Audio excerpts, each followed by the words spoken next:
Welcome to ace academy. കഴിഞ്ഞ ക്ലാസ്സിൽ നമ്മൾ പറഞ്ഞ വിവരങ്ങളെല്ലാം നിങ്ങൾക്ക് മനസ്സിലായി എന്ന് കരുതുന്നു. നമ്മൾ ഇന്ന് അതിന്റെ തുടർച്ചയായി നോൺ പ്രോഫിറ്റ് ഓർഗനൈസേഷന്റെ സ്റ്റേറ്റ്മെന്റുകളിലെ ഫസ്റ്റ് പാർട്ടായ റെസീറ്റ് ആൻഡ് പേയ്മെന്റ് അക്കൗണ്ടിനെ കുറിച്ചാണ് കഴിഞ്ഞ ക്ലാസ്സിൽ നമ്മൾ ഡിസ്കസ് ചെയ്തത്. അതിന്റെ സെക്കൻഡ് പാർട്ടാണ് ഇൻകം ആൻഡ് എക്സ്പെൻഡിച്ചർ അക്കൗണ്ട്. എന്താണ് ഇൻകം ആൻഡ് എക്സ്പെൻഡിച്ചർ അക്കൗണ്ട്? ഒരു സ്ഥാപനത്തിന്റെ ഒരു വിശേഷിച്ച് നോൺ പ്രോഫിറ്റ് ഓർഗനൈസേഷന്റെ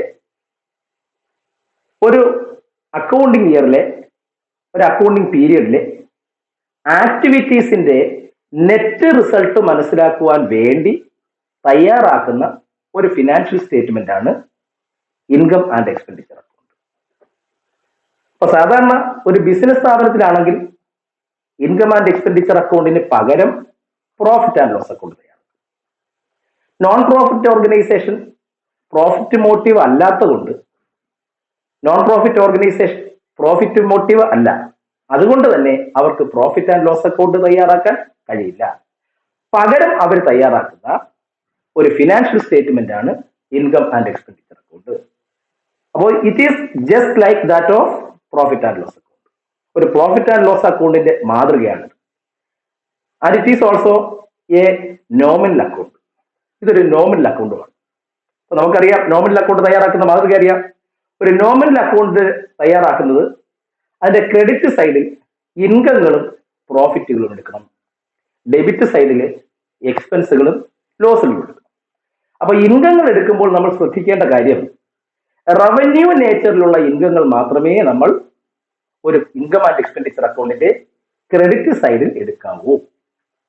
അതുപോലെ തന്നെ റവന്യൂ നേച്ചറിലുള്ള എക്സ്പെൻസുകൾ മാത്രമേ നമ്മൾ ഒരു ഇൻകം സ്റ്റേറ്റ്മെന്റിന്റെ ഡെബിറ്റ് സൈഡിലും എടുക്കാവൂ.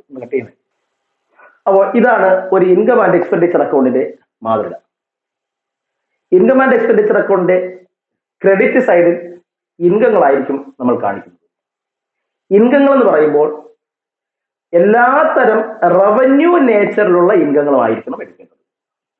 മാത്രവുമല്ല, ആ ഇൻകങ്ങൾ കറണ്ട് ഇയറുമായി റിലേറ്റഡ് ആയിരിക്കണം. അപ്പോൾ കറണ്ട് ഇയറുമായി റിലേറ്റഡ് ആയിട്ടുള്ള റവന്യൂ നേച്ചറിലുള്ള ഇൻകങ്ങൾ മാത്രമേ ഇൻകം ആൻഡ് എക്സ്പെൻഡിച്ചർ അക്കൗണ്ടിന്റെ ക്രെഡിറ്റ് സൈഡിൽ അല്ലെങ്കിൽ ഇൻകം സൈഡിൽ എടുക്കാവൂ. ഇതാണ് ഒരു കണ്ടീഷൻ. അടുത്തത്, ഇൻകം ആൻഡ് എക്സ്പെൻഡിച്ചർ അക്കൗണ്ടിന്റെ ഡെബിറ്റ് സൈഡ് അല്ലെങ്കിൽ എക്സ്പെൻസ് സൈഡിൽ എക്സ്പെൻസുകൾ എടുക്കണം. എക്സ്പെൻസുകൾ എന്ന് പറയുന്നത് അതും റവന്യൂ നേച്ചറിലുള്ളതായിരിക്കണം, കറണ്ട് ഇയറുമായി ബന്ധമുള്ളതുമായിരിക്കണം. റവന്യൂ നേച്ചറിലുള്ളതും കറണ്ട് ഇയറുമായി ബന്ധമുള്ള എക്സ്പെൻസുകൾ മാത്രമേ ഇൻകം ആൻഡ് എക്സ്പെൻഡിച്ചർ അക്കൗണ്ടിന്റെ ഡെബിറ്റ് സൈഡിൽ എടുക്കാൻ പാടുള്ളൂ. ഇനി നമ്മൾ എങ്ങനെ ഈ റവന്യൂ നേച്ചറിലുള്ള കറണ്ട് ഇയറിലുള്ള ഇൻകങ്ങളും എക്സ്പെൻസുകളും നമുക്ക് എവിടുന്ന് കിട്ടും? ഓൾമോസ്റ്റ് കേസിലും നമുക്ക് ക്വസ്റ്റ്യനായി തരുന്നത് ഒരു റെസീറ്റ് ആൻഡ് പേയ്മെന്റ് അക്കൗണ്ട് ആയിരിക്കും ക്വസ്റ്റ്യനായി തരുന്നത്.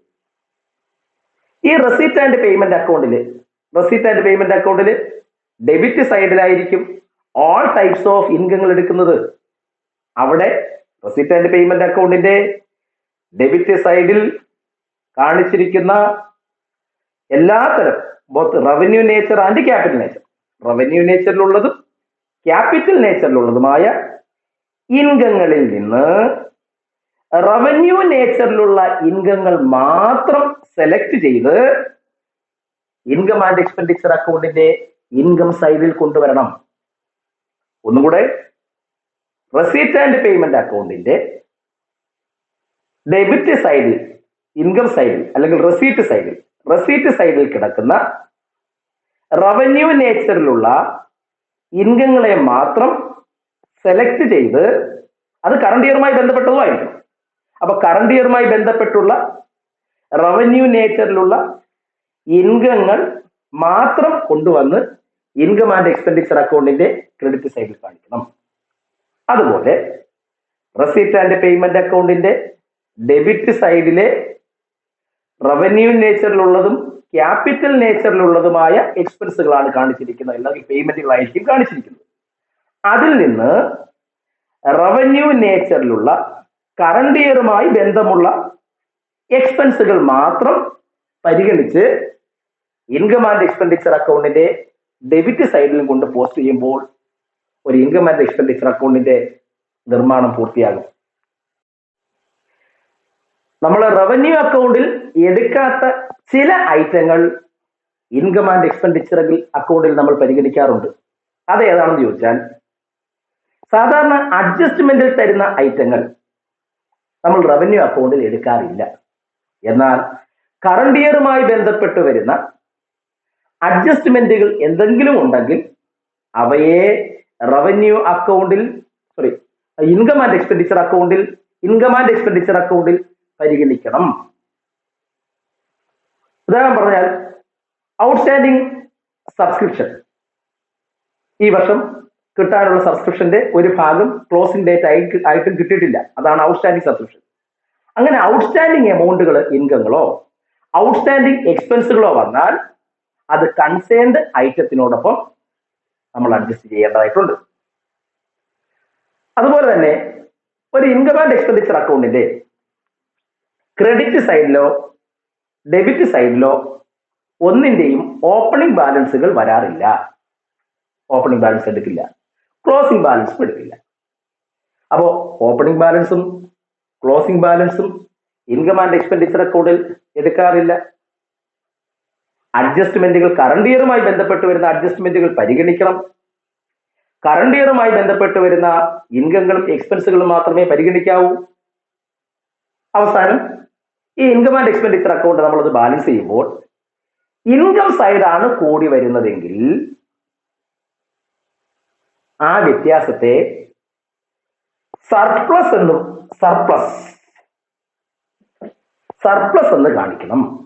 ഇൻകം സൈഡ് കൂടിയാൽ ഡിഫറൻസ് സർപ്ലസും, എന്നാൽ എക്സ്പെൻസ് സൈഡാണ് കൂടുന്നതെങ്കിൽ, എക്സ്പെൻസ് സൈഡാണ് ഇൻകം സൈഡിനേക്കാൾ കൂടി നിൽക്കുന്നതെങ്കിൽ ആ വ്യത്യാസത്തെ ഡെഫിസിറ്റ് എന്നും വിളിക്കും. അപ്പോൾ സർപ്ലസ് കൊണ്ട് ഡെഫിസിറ്റും ഉണ്ട്, രണ്ടും കൂടെ ഒരുപോലെ ഒരേ സമയത്ത് വരില്ല.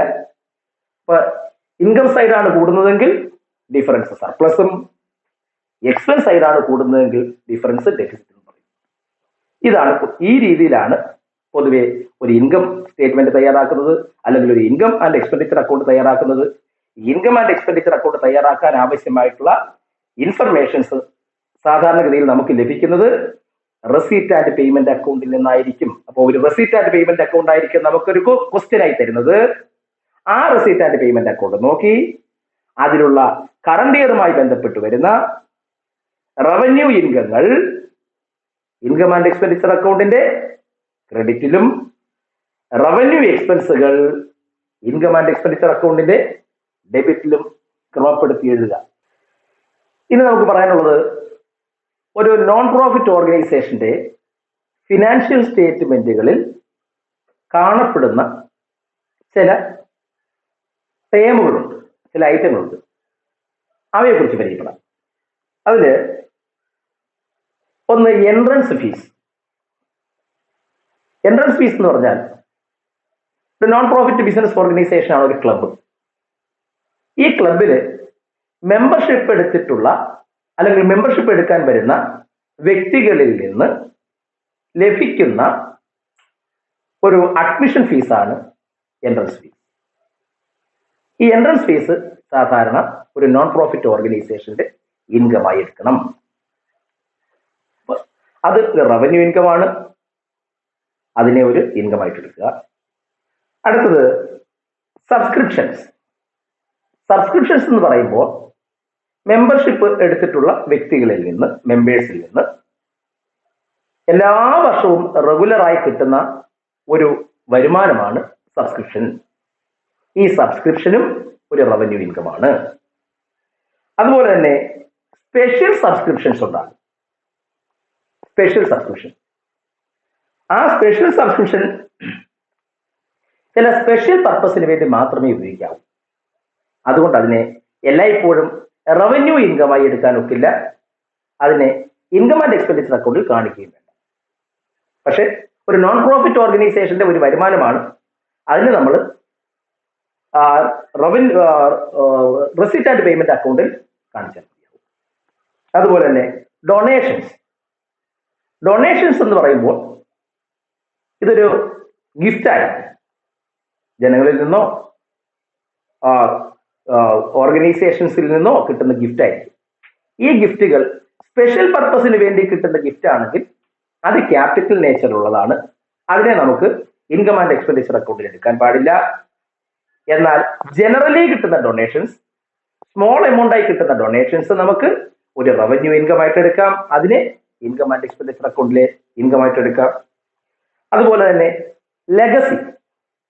ലെഗസി എന്ന് പറഞ്ഞാൽ വിൽ പ്രകാരം ഒരാളുടെ ഡെത്തിന് ശേഷം ലഭിക്കുന്ന വരുമാനത്തെ വിളിക്കുന്ന പേരാണ് ലെഗസി.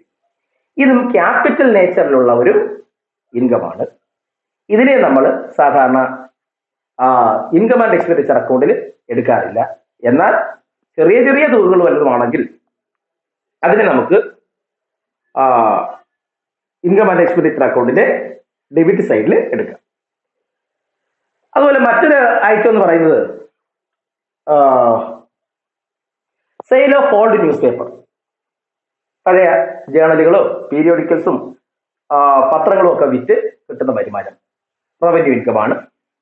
അത് ഇൻകം ആൻഡ് എക്സ്പെൻഡിച്ചർ അക്കൗണ്ടിന്റെ ക്രെഡിറ്റ് സൈഡിൽ എടുക്കാവുന്നതാണ്. എന്നാൽ ഇനി ഓൾഡ് അസറ്റുകളൊക്കെ വിറ്റ് വരുമാനം കിട്ടും. ഇത് അസറ്റ് വിറ്റ് കിട്ടുന്ന വരുമാനമാണ്. അതുകൊണ്ട് തന്നെ ഇത് ക്യാപിറ്റൽ നേച്ചറുള്ള വരുമാനമാണ്. റവന്യൂ ഇൻകം ആയിട്ട് എടുക്കാൻ കഴിയില്ല. ഇതിനെ നമ്മൾ ഇൻകം ആൻഡ് എക്സ്പെൻഡിച്ചർ അക്കൗണ്ടിൽ എടുക്കാറില്ല. അപ്പൊ ഇതൊക്കെ പൊതുവെ ഇൻകങ്ങളുടെ പേരുകൾ നമ്മളിവിടെ പരാമർശിക്കുന്നതേ ഉള്ളൂ. അപ്പോൾ ഈ രീതിയിലുള്ള ഐറ്റങ്ങളാണ് സാധാരണ ഇൻകം ആൻഡ് എക്സ്പെൻഡിച്ചർ അക്കൗണ്ടിൽ എടുക്കുന്നത്. അപ്പോൾ ലെഗസിയായി കിട്ടുന്ന തുക ഒരു സ്മോൾ എമൗണ്ട് ആണെങ്കിൽ നമുക്കതിനെ ഒരു റവന്യൂ ഇൻകമായി പരിഗണിക്കാം. അതുകൊണ്ട് തന്നെ അതിനെ നമ്മൾ ഇൻകം ആൻഡ് എക്സ്പെൻഡിച്ചർ അക്കൗണ്ടിലെ ക്രെഡിറ്റ് സൈഡിലെ ഒരു ഇൻകമായി പരിഗണിക്കാം. ഇത് നമുക്ക് പ്രധാനപ്പെട്ട കാര്യമെന്ന് പറയുന്നത് ഒരു റെസീറ്റ് ആൻഡ് പേയ്മെന്റ് അക്കൗണ്ടും ഒരു ഇൻകം ആൻഡ് എക്സ്പെൻഡിച്ചറും തമ്മിൽ എങ്ങനെയൊക്കെ വ്യത്യാസപ്പെട്ടിരിക്കുന്നു. What are the difference between receipt and payment account and income and expenditure. അപ്പൊ ആദ്യം receipt and payment account, income and expenditure. ഇതിൽ നിന്നും വ്യക്തമായി ഇവ തമ്മിലുള്ള വ്യത്യാസങ്ങൾ കൃത്യമായി നമുക്ക് മനസ്സിലാക്കാൻ കഴിയും, വളരെ എളുപ്പത്തിൽ മനസ്സിലാക്കാൻ കഴിയും. ഒന്ന്, റെസീറ്റ് ആൻഡ് പേയ്മെന്റ് അക്കൗണ്ട് എന്ന് പറയുന്നത് നമ്മൾ നേരത്തെ പറഞ്ഞു ക്യാഷ് ബുക്കിന്റെ ഒരു സമ്മറി ആണെന്ന് പറഞ്ഞു. അതുകൊണ്ട് തന്നെ റെസീറ്റ് ആൻഡ് പേയ്മെന്റ് അക്കൗണ്ട് ഒരു റിയൽ അക്കൗണ്ട് ആണ്. എന്നാൽ ഇൻകം ആൻഡ് എക്സ്പെൻഡിച്ചർ അക്കൗണ്ടിൽ റവന്യൂ നേച്ചറുള്ള ഐറ്റങ്ങൾ മാത്രം ഇൻകങ്ങൾ ക്രെഡിറ്റിലും എക്സ്പെൻസുകൾ ഡെബിറ്റിലും എടുക്കുന്നത് കൊണ്ട് ഇൻകങ്ങൾ ക്രെഡിറ്റിലും എക്സ്പെൻസുകൾ ഡെബിറ്റിലും എടുക്കുന്ന റവന്യൂ നേച്ചറുള്ള ഐറ്റങ്ങൾ മാത്രം എടുക്കുന്ന അക്കൗണ്ടുകളെ പൊതുവെ നമ്മൾ നോമിനൽ അക്കൗണ്ട് ആണെന്ന് എന്നാണ് പറയുന്നത്. അതുകൊണ്ട് തന്നെ ഇൻകം ആൻഡ് എക്സ്പെൻഡിച്ചർ അക്കൗണ്ട് ഒരു നോമിനൽ അക്കൗണ്ടുമാണ്. അപ്പൊ റെസീറ്റ് ആൻഡ് പേയ്മെന്റ് അക്കൗണ്ട് ഒരു റിയൽ അക്കൗണ്ട് ആണെങ്കിൽ ഇൻകം ആൻഡ് എക്സ്പെൻഡിച്ചർ അക്കൗണ്ട് ഒരു നോമിനൽ അക്കൗണ്ട് ആണ്. രണ്ടാമത് പറയുന്നത് റെസീറ്റ് ആൻഡ് പേയ്മെന്റ് അക്കൗണ്ട് എന്ന് പറയുന്നത് ഒരു സമ്മറി ഓഫ് ക്യാഷ് ബുക്ക് ആണ്, ക്യാഷ് ബുക്കുകളുടെ ഒരു സമ്മറിയാണ്. എന്നാൽ ഇൻകം ആൻഡ് എക്സ്പെൻഡിച്ചർ അക്കൗണ്ട് എന്ന് പറയുന്നത് പ്രോഫിറ്റ് ആൻഡ് ലോസ് അക്കൗണ്ടിന്റെ മാതൃകയാണ്. Nominal account profit and loss അക്കൗണ്ടിന്റെ മാതൃകയാണ്. പ്രോഫിറ്റ് ആൻഡ് ലോസ് അക്കൗണ്ടിലും നമ്മൾ റവന്യൂ നേച്ചറുള്ള ഇൻകങ്ങൾ ഇൻകങ്ങളും ക്രെഡിറ്റിലും റവന്യൂ നേച്ചറുള്ള എക്സ്പെൻസുകൾ ഡെബിറ്റിലുമാണ് എടുക്കുന്നത്. അതുകൊണ്ട് ഇൻകം ആൻഡ് എക്സ്പെൻഡിച്ചർ എന്ന് പറയുന്നത് പ്രോഫിറ്റ് ആൻഡ് ലോസ് അക്കൗണ്ടിന്റെ ഒരു മാതൃകയായിരിക്കും. അടുത്ത പ്രത്യേകത, റെസീറ്റ് ആൻഡ് പേയ്മെന്റ് അക്കൗണ്ടിൽ ക്യാപിറ്റൽ നേച്ചറിലുള്ളതും റവന്യൂ നേച്ചറിലുള്ളതുമായ ഇൻകങ്ങളും എക്സ്പെൻസുകളും എടുക്കാറുണ്ട്.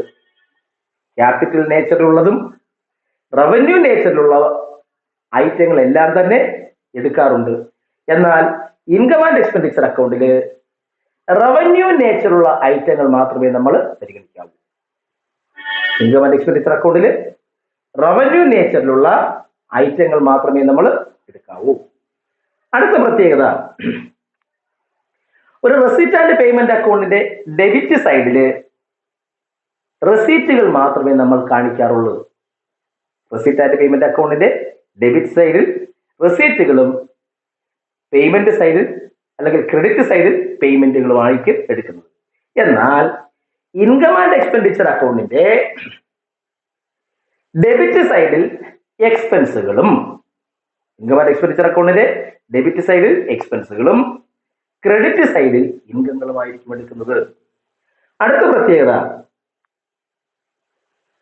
സാധാരണ റെസിപ്റ്റ് ആൻഡ് പേയ്മെന്റ് അക്കൗണ്ട് തുടങ്ങുന്നത്, ഓപ്പൺ ചെയ്യുന്നത് ഓപ്പണിംഗ് ബാലൻസോട് കൂടിയായിരിക്കും. ക്യാഷ് ബുക്കിന്റെയോ അല്ലെങ്കിൽ ക്യാഷ് ബാലൻസിന്റെയോ ബാങ്ക് ബാലൻസിന്റെയോ ഓപ്പണിംഗ് ബാലൻസോട് കൂടിയായിരിക്കും റെസിപ്റ്റ് ആൻഡ് പേയ്മെന്റ് അക്കൗണ്ട് തുടങ്ങുന്നത്.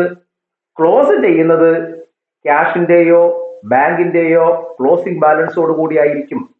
എന്നാൽ ഇൻകം ആൻഡ് എക്സ്പെൻഡിച്ചർ അക്കൗണ്ടിൽ അത്തരം ഓപ്പണിംഗ് ബാലൻസുകളോ ക്ലോസിംഗ് ബാലൻസുകളോ എടുക്കാറില്ല, ട്രീറ്റ് ചെയ്യാറില്ല. അടുത്ത പ്രത്യേകത എന്ന് പറയുന്നത്, അഡ്ജസ്റ്റ്മെന്റുകൾ ഒന്നും തന്നെ റെസിപ്റ്റ് ആൻഡ് പേയ്മെന്റ് അക്കൗണ്ടിൽ പരിഗണിക്കില്ല. എന്നാൽ ഇൻകം ആൻഡ് എക്സ്പെൻഡിച്ചറിൽ അഡ്ജസ്റ്റ്മെന്റുകൾ പരിഗണിക്കണം. അതുപോലെ തന്നെ റെസിപ്റ്റ് ആൻഡ് പേയ്മെന്റ് അക്കൗണ്ടില് ക്യാഷ് ട്രാൻസാക്ഷൻസ് മാത്രമേ രേഖപ്പെടുത്താറുള്ളൂ. അവസാനമായി പറയാനുള്ളത്, റെസിപ്റ്റ് ആൻഡ് പേയ്മെന്റ് അക്കൗണ്ടിന്റെയും ഇൻകം ആൻഡ് എക്സ്പെൻഡിച്ചർ അക്കൗണ്ടിന്റെ ഡിഫറൻസില് അവസാനമായി പറയുന്നത്, റെസിപ്റ്റ് ആൻഡ് പേയ്മെന്റ് അക്കൗണ്ടില് നമ്മൾ ക്യാഷ് ട്രാൻസാക്ഷൻസ് മാത്രമേ എടുക്കാറുള്ളൂ. ക്യാഷ് ട്രാൻസാക്ഷൻസ് മാത്രം റെസിപ്റ്റ് ആൻഡ് പേയ്മെന്റ് അക്കൗണ്ട് എടുക്കുക. എന്നാൽ ഇൻകം ആൻഡ് എക്സ്പെൻഡിച്ചർ അക്കൗണ്ടില് ക്യാഷ് ട്രാൻസാക്ഷൻസ് നോൺ ക്യാഷ് ഐറ്റംസും നമ്മൾ എടുക്കാറുണ്ട്. ഇത്രയുമാണ് റെസിപ്റ്റ് ആൻഡ് പേയ്മെന്റ് അക്കൗണ്ടും ഇൻകം ആൻഡ് എക്സ്പെൻഡിച്ചർ അക്കൗണ്ടും തമ്മിലുള്ള പ്രധാനപ്പെട്ട ഡിഫറൻസ്. അടുത്തതായി നമുക്ക് പറയാനുള്ളത്, difference between income and expenditure account and profit and loss account. Income and expenditure അക്കൗണ്ടും പ്രോഫിറ്റ് ആൻഡ് ലോസ് അക്കൗണ്ടും തമ്മിലുള്ള ഡിഫറൻസ് എന്തൊക്കെയാണെന്ന് നമുക്ക് നോക്കാം. ആദ്യം, സാധാരണ ഇൻകം ആൻഡ് എക്സ്പെൻഡിച്ചർ അക്കൗണ്ട് തയ്യാറാക്കുന്നത് note for profit organisation, non business organisations ആണ് ഇൻകം ആൻഡ് എക്സ്പെൻഡിച്ചർ അക്കൗണ്ട് തയ്യാറാക്കുന്നത്. എന്നാൽ പ്രോഫിറ്റ് ആൻഡ് ലോസ് അക്കൗണ്ട് തയ്യാറാക്കുന്നത് സാധാരണ ബിസിനസ് ഓർ ട്രേഡിംഗ് ഓർഗനൈസേഷൻസ് ആയിരിക്കും. Trading organisations P and L account തയ്യാറാക്കുമ്പോൾ നോൺ ട്രേഡിംഗ് ഓർഗനൈസേഷൻസ് ആ സ്ഥാനത്ത് ഇൻകം ആൻഡ് എക്സ്പെൻഡിച്ചർ അക്കൗണ്ട് തയ്യാറാക്കും. അതാണൊന്ന്. രണ്ട്, ഇൻകം ആൻഡ് എക്സ്പെൻഡിച്ചർ അക്കൗണ്ട് തയ്യാറാക്കുന്നത് സർപ്ലസ് ആണോ ഡെഫിസിറ്റ് ആണോ എന്നറിയാനാണ്. ഒരു അക്കൗണ്ടിങ് പീരീഡിന്റെ അവസാനം ആ നോൺ പ്രോഫിറ്റ് ഓർഗനൈസേഷന്റെ പ്രവർത്തന ഫലമായി സർപ്ലസ് ആണോ ഡെഫിസിറ്റ് ആണോ കിട്ടുന്നത് എന്നറിയുവാനാണ് ഇൻകം ആൻഡ് എക്സ്പെൻഡിച്ചർ അക്കൗണ്ട് തയ്യാറാക്കുന്നത്. എന്നാൽ പ്രോഫിറ്റ് ആൻഡ് ലോസ് അക്കൗണ്ട് തയ്യാറാക്കുന്നത് സാധാരണ ഒരു ബിസിനസ് ഓർഗനൈസേഷൻ ആയിരിക്കും. അവരത് തയ്യാറാക്കുന്നത് ഒരു അക്കൗണ്ടിങ് പീരീഡിന്റെ അവസാനം അവർക്ക് ലാഭമാണോ നഷ്ടമാണോ കിട്ടിയതെന്ന് അറിയാനായിരിക്കും. അപ്പൊ പ്രോഫിറ്റ് ഓർ ലോസ് എന്താണ് എന്ന് മനസ്സിലാക്കുവാൻ വേണ്ടിയാണ് ഒരു പ്രോഫിറ്റ് ഓർഗനൈസേഷൻ അല്ലെങ്കിൽ ബിസിനസ് ഓർഗനൈസേഷൻ, അതുമല്ലെങ്കിൽ ഒരു trading organisation P and L account തയ്യാറാക്കുന്നത്. അടുത്ത വ്യത്യാസം, ഒരു നോൺ പ്രോഫിറ്റ് ഓർഗനൈസേഷന് സർപ്ലസ് കിട്ടിയാൽ, സർപ്ലസ് ഉണ്ടെങ്കിൽ തീർച്ചയായും ആ സർപ്ലസ് അവിടുത്തെ ക്യാപിറ്റൽ ഫണ്ടിനെ വർദ്ധിപ്പിക്കും, ക്യാപിറ്റൽ ഫണ്ട് കൂടാൻ ഇടയാക്കും. കാരണം സർപ്ലസുകൾ സാധാരണ മെമ്പേഴ്സ് വിഡ്രോ ചെയ്തുകൊണ്ട് പോകാറില്ല. എന്നാൽ ഒരു പ്രോഫിറ്റ് ആൻഡ് ലോസ് അക്കൗണ്ടില് കിട്ടുന്ന പ്രോഫിറ്റ് അവിടുത്തെ ഓണേഴ്സിന് വിഡ്രോ ചെയ്തുകൊണ്ട് പോകാൻ കഴിയും, ബിസിനസ് ഓണേഴ്സിന് വിഡ്രോ ചെയ്തുകൊണ്ട് പോകാൻ കഴിയും. അടുത്ത പ്രത്യേകത, സാധാരണ ഇൻകം ആൻഡ് എക്സ്പെൻഡിച്ചർ അക്കൗണ്ട് തയ്യാറാക്കുന്നത് റെസിപ്റ്റ് ആൻഡ് പേയ്മെന്റ് അക്കൗണ്ടിന്റെയും അഡ്ജസ്റ്റ്മെന്റുകളുടെയും സഹായത്തോടു കൂടിയാണ് ഇൻകം ആൻഡ് എക്സ്പെൻഡിച്ചർ അക്കൗണ്ട് തയ്യാറാക്കുന്നത്. റെസിപ്റ്റ് ആൻഡ് പേയ്മെന്റ് അക്കൗണ്ടും അഡ്ജസ്റ്റ്മെന്റുകളും ഉപയോഗിച്ചുകൊണ്ടാണ് ഇൻകം ആൻഡ് എക്സ്പെൻഡിച്ചർ അക്കൗണ്ട് തയ്യാറാക്കുന്നത്. എന്നാൽ ഒരു പ്രോഫിറ്റ് ആൻഡ് ലോസ് അക്കൗണ്ട് തയ്യാറാക്കാൻ നമ്മൾ സാധാരണ ട്രയൽ ബാലൻസുകളാണ് ഫോളോ ചെയ്യുന്നത്, ട്രയൽ ബാലൻസുകളാണ് ഉപയോഗിക്കുന്നത്. ഇങ്ങനെയാണ് ഒരു ഇൻകം ആൻഡ് എക്സ്പെൻഡിച്ചർ അക്കൗണ്ടിന്റെയും ഒരു പ്രോഫിറ്റ് ആൻഡ് ലോസ് അക്കൗണ്ടും തമ്മിൽ വ്യത്യാസപ്പെട്ടിരിക്കുന്നത്. അപ്പൊ ഇനി നമ്മൾ പറയാനുള്ളത്, ഒരു നോൺ പ്രോഫിറ്റ് ഓർഗനൈസേഷന്റെ ഫിനാൻഷ്യൽ സ്റ്റേറ്റ്മെന്റിന്റെ മൂന്നാമത്തെ പാർട്ട് അല്ലെങ്കിൽ ലാസ്റ്റ് പാർട്ടായ ബാലൻസ് ഷീറ്റാണ്. ഒരു ബാലൻസ് ഷീറ്റ് എപ്രകാരമാണ് തയ്യാറാക്കുന്നത് എന്ന് ചോദിച്ചാൽ, സാധാരണ ഒരു ബിസിനസ് സംരംഭം ഒരു ബാലൻസ് ഷീറ്റ് എപ്രകാരമാണോ തയ്യാറാക്കുന്നത് അതുപോലെ തന്നെ തയ്യാറാക്കിയാൽ മതി. അസറ്റ്, ലയബിലിറ്റി, ആ ബിസിനസ് സംരംഭത്തിന്റെ ക്ലോസിംഗ് ഡേറ്റിൽ ഇരിക്കുന്ന അസറ്റുകൾ എപ്രകാരമാണോ എടുക്കുന്നത് അതുപോലെ തന്നെ ഈ നോൺ പ്രോഫിറ്റ് ഓർഗനൈസേഷന്റെ ക്ലോസിംഗ് ഡേറ്റിൽ കൈവശം ഇരിക്കുന്ന അസറ്റുകൾ, അത് ക്യാഷ് ബാലൻസോ ബാങ്ക് ബാലൻസ്, മറ്റേതെല്ലാം അസറ്റുകളുണ്ടോ ആ അസറ്റുകളെല്ലാം നമ്മൾ ബാലൻസ് ഷീറ്റിന്റെ അസറ്റ് സൈഡിൽ എടുക്കും. ലയബിലിറ്റി സൈഡിലാണെങ്കിൽ എല്ലാത്തരം ലയബിലിറ്റി, ക്ലോസിംഗ് ലയബിലിറ്റികളും എടുക്കണം. പിന്നെ ക്യാപിറ്റൽ ഫണ്ട് എന്ന് പറയുന്നത് ഒരു നോൺ പ്രോഫിറ്റ് ഓർഗനൈസേഷൻ പ്രവർത്തിക്കുവാൻ ഉപയോഗിക്കുന്ന ആ ഫണ്ടാണ് ക്യാപിറ്റൽ ഫണ്ട്. ക്യാപിറ്റൽ ഫണ്ട് എന്നാണ് അതിന് പറയപ്പെടുന്നത്. ക്യാപിറ്റൽ ഫണ്ടിനോടൊപ്പം ഈ വർഷത്തെ ഇൻകം ആൻഡ് എക്സ്പെൻഡിച്ചർ അക്കൗണ്ട് തയ്യാറാക്കിയപ്പോൾ ലഭിക്കുന്നത് സർപ്ലസ് ആണെങ്കിൽ ആ സർപ്ലസ് ക്യാപിറ്റൽ ഫണ്ടിനോട് ആഡ് ചെയ്ത് കാണിക്കണം. എന്നാൽ ഡെഫിസിറ്റ് ആണെങ്കിൽ ക്യാപിറ്റൽ ഫണ്ടിൽ നിന്ന് മൈനസ് ചെയ്തും കാണിക്കണം. അപ്പൊ സർപ്ലസ് ആണെങ്കിൽ ക്യാപിറ്റൽ ഫണ്ടിനോട് ആഡ് ചെയ്യണം, ഡെഫിസിറ്റ് ആണെങ്കിൽ ക്യാപിറ്റൽ ഫണ്ടിൽ നിന്ന് മൈനസ് ചെയ്യണം.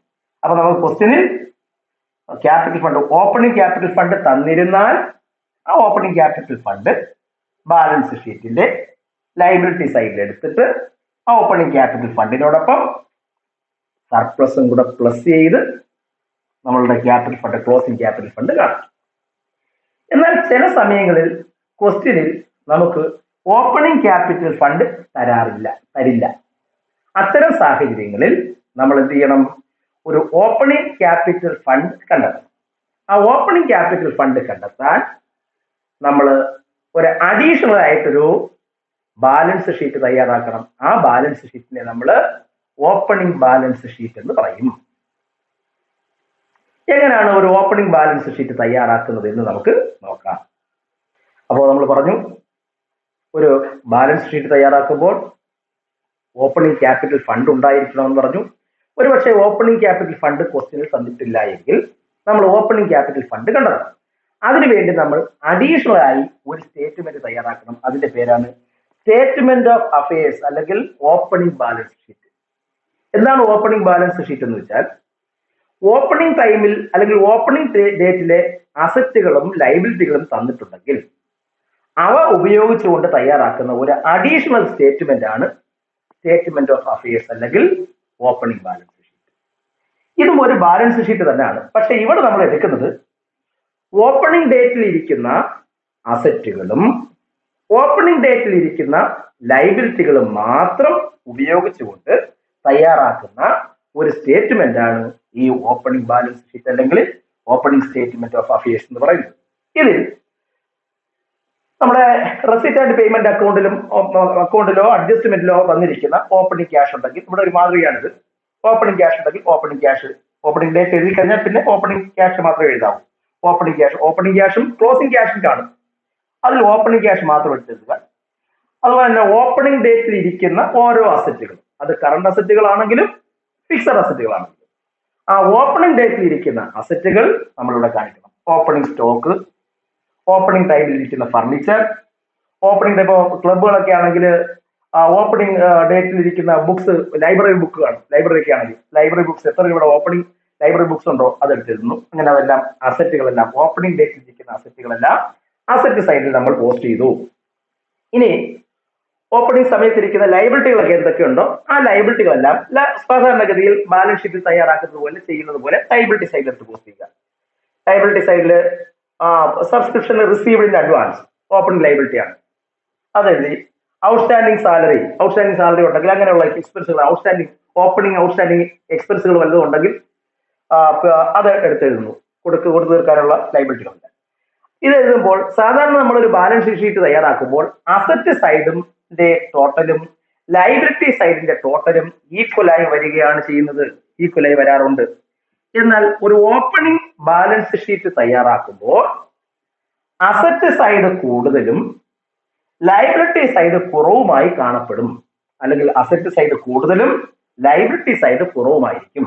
അപ്പൊ നമ്മൾ നോക്കണം, അസറ്റ് സൈഡിലെ എമൗണ്ടുകൾ നമ്മളൊന്ന് പ്ലസ് ചെയ്യുമ്പോൾ ഇവിടെ നമുക്ക് 50,000, 70,000, 80,000, 80,500, 85,000 അത് രണ്ടിടത്തും അങ്ങ് എഴുതുന്നു. 85,000. ലയബിലിറ്റി സൈഡ് പ്ലസ് ചെയ്യുമ്പോൾ 6,000 മാത്രമേ ഉള്ളൂ.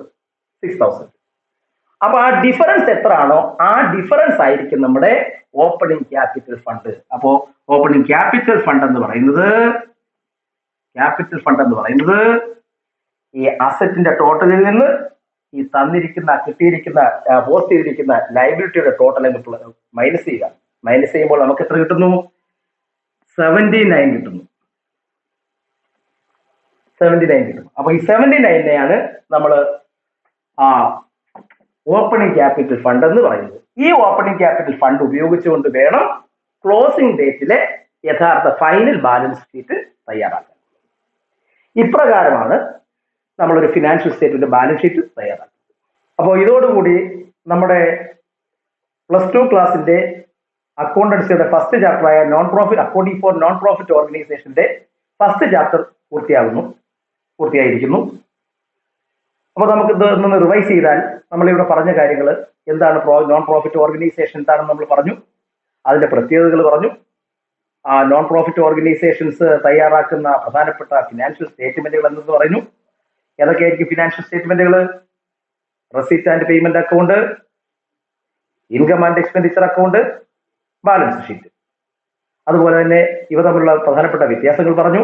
അങ്ങനെ ഈ ചാപ്റ്റർ മനസ്സിലാകുന്ന തരത്തിലുള്ള എല്ലാ കാര്യങ്ങളും നമ്മൾ ഈ 2 എപ്പിസോഡുകളിലായി കംപ്ലീറ്റ് ചെയ്തിരിക്കുന്നു. ഈ ചാപ്റ്ററിനെ കുറിച്ച് എന്തെങ്കിലും സംശയങ്ങൾ നിങ്ങൾക്ക് ഉണ്ടാകുന്നുവെങ്കിൽ ഈ കാണുന്ന നമ്പറിലേക്ക് നിങ്ങൾക്ക് കോൺടാക്ട് ചെയ്യാവുന്നതാണ്. കൂടുതൽ ക്ലാസ്സുകൾ ലഭിക്കുന്നതിനായി നിങ്ങൾ ഇപ്പോൾ തന്നെ ഞങ്ങളുടെ യൂട്യൂബ് ചാനൽ സബ്സ്ക്രൈബ് ചെയ്യുക. വീഡിയോ അപ്ലോഡ് ചെയ്യുമ്പോൾ തന്നെ നോട്ടിഫിക്കേഷൻ ലഭിക്കുന്നതിന് വേണ്ടി നിങ്ങൾ ഇപ്പോൾ തന്നെ ബെൽ ബട്ടൺ ക്ലിക്ക് ചെയ്യുക. ക്ലാസ്സിനെ കുറിച്ച് എന്തെങ്കിലും അഭിപ്രായങ്ങൾ ഉണ്ടെങ്കിൽ നിങ്ങൾ കമന്റ് ബോക്സിൽ മെൻഷൻ ചെയ്യുക. ഇനി അടുത്ത ക്ലാസ്സിൽ അടുത്ത ചാപ്റ്ററുമായി വരുന്നതുവരെ എല്ലാവർക്കും